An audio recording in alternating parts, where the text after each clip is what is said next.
Hey guys, welcome back to my channel. Today I am finally re-reviewing the HIMI MIYA gouache. You might already know that I've tried this before. This was my first gouache when I was only painting with watercolors. And so at the time when I did my first review, I didn't really have enough experience with gouache to make an educated review, I guess. So since I've been painting with gouache for a long time now, I think it's a good time to revisit my first set.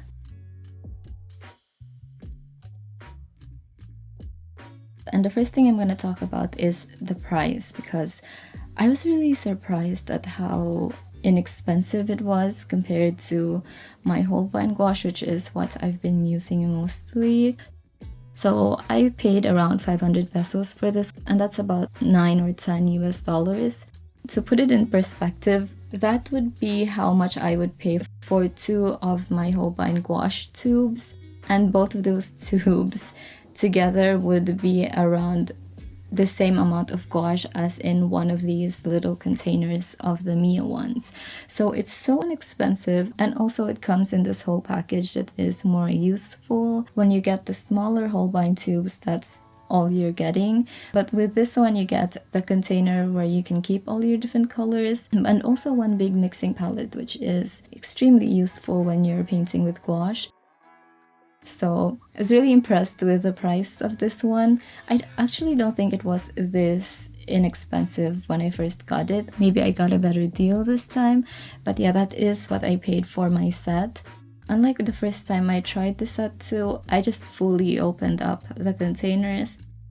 Before, I only opened a tiny corner of the containers and just took out what I needed, but then I still ended up with moldy gouache. So this time I'm just fully opening all of them and seeing what's gonna happen by itself. I think one good thing about the tubes is that they are in tubes, and so I'm only exposing a tiny bit of the gouache at a time, and I do have to close them. With this, I'm exposing all of my gouache when I'm only using a little bit, so I'm just gonna see where it goes. I did try and close the lids as soon as I took out the paints that I'm gonna need, but yeah, hopefully this one doesn't turn out moldy either. So now we're actually going to be trying out the gouache, and we're going to use it to paint one of my pen sketches. So this is one of my favorite things to do with gouache, is to paint over my red pen sketches, because I like to see it completely cover up those red pen marks. I think it's also going to be a good test of how opaque the paints are. So I chose a scene that I know would be challenging for me, whether I was using the Holbein gouache or not. So before, I would only equate the Miya gouache to painting simple color palettes, which doesn't require a lot of color mixing. Now I realized that it was kind of a disservice to the Miya gouache to only think of it as that. So I chose this painting that I was saving for one of my Holbein paint-overs to see how the Miya would handle a color palette that is challenging for me to do. So this one is another scene from Alice in Wonderland.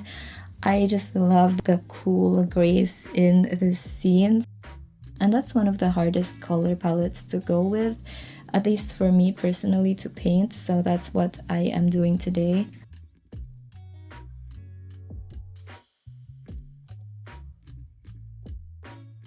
So the very first thing that I noticed with this gouache is how extremely opaque it is. And this is something that I actually anticipated, because when I was using my Holbein gouache, I kept on saying that I missed painting with the Miya gouache because it forced me to paint in really thick layers. When I paint with my Holbein gouache, because the colors are so intense, that I don't really feel like I need very thick paint to get the colors that I want, so I rarely ever get to use very thick paint until much later on when I do need to, like towards the end of my paintings when I need to work in very opaque layers. So that is the only time I would need to use the thick paints with the Holbein gouache. But with the Miya, I think it does have something to do with the colors not being that intense, that I needed to work with very thick paint to get to the colors that I want. So because my paints were very thick, I was already completely covering up my sketch even on my first layers. So that was one thing, and that actually made it hard to sort of make note of where the lines are. It's a good thing that I was tiling, which is what I learned is what it's called when you're painting in sections like this. So because I was doing that, I didn't feel like I was lost a lot. But I do see that being a problem if I wanted to work from thin to thick paint. I think that that would be a problem then, but since I'm not right now, it's not that much a problem to me right now. So another thing that I noticed was that the colors really aren't as pigmented as my other gouache paints. So I think there was merit to my thoughts about them before, where I would only paint simple color palettes with them, because it does require a lot of, I think it requires a lot of experience with mixing your own colors before you can do that with the HIMI gouache and not waste a lot of paint in the process of getting to those colors. They just aren't that pigmented, and so the colors gray out really easily. One thing that makes that work with this piece was because it is a very gray color palette, and so it actually turned out great for me in this particular painting, but I thought I would point that out since this is a review, and I thought that that would be an important thing to make note of. A lot of these things actually I'm being very nitpicky because I am doing a review of them, but really I am so impressed by this gouache. It has exceeded all of my expectations for it in every way, but once again I do have to note that these colors aren't that pigmented. One of the more glaring differences is in the blues and the reds.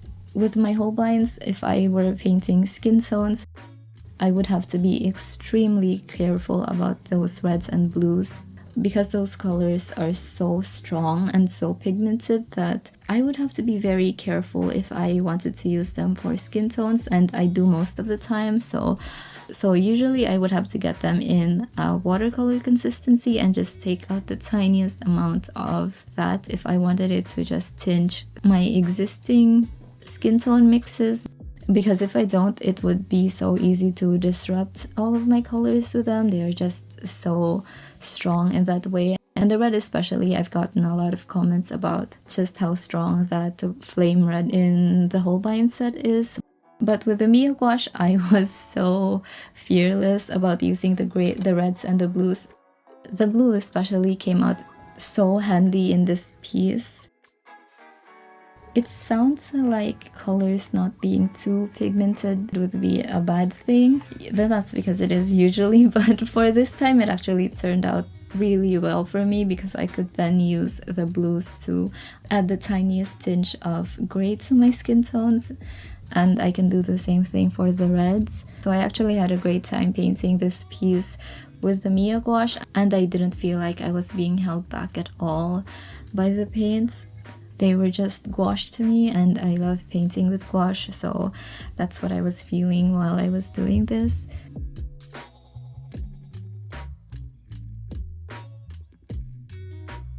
Another big thing that I want to point out is just how thick these paints are. I've talked about it before, and I've even talked about it in my older videos. I've said that I missed painting with very thick gouache because I wasn't doing it with my holbeins. And that was actually one of the main reasons why I wanted to try the Miya gouache again, because I wanted to work in thick paints. So I got that this time, and there were times that it actually became too thick. Sometimes it would get really hard for me to lay them down because I was making the paints too thick, so there is that. But that is something that that can be adjusted with just the tiniest amount of water, so that's not really a problem. But I did just want to point it out because it's something that struck out to me a couple of times while I was doing this piece.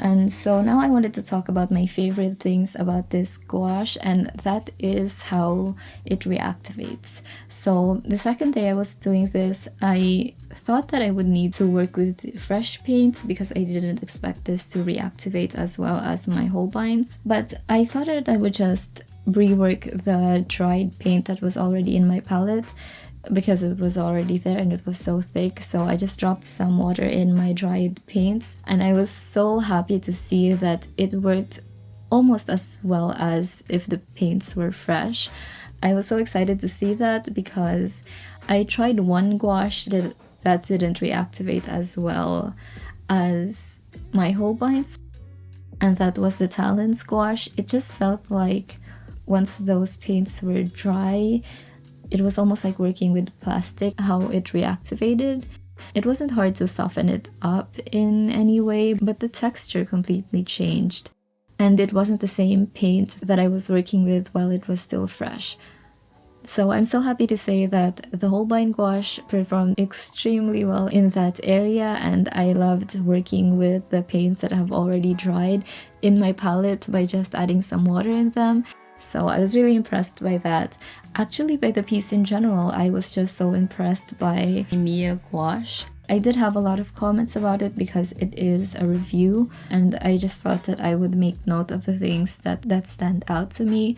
But overall, I love this set. I was so impressed by them, and I can't wait to use them again for my future painting over my sketches video.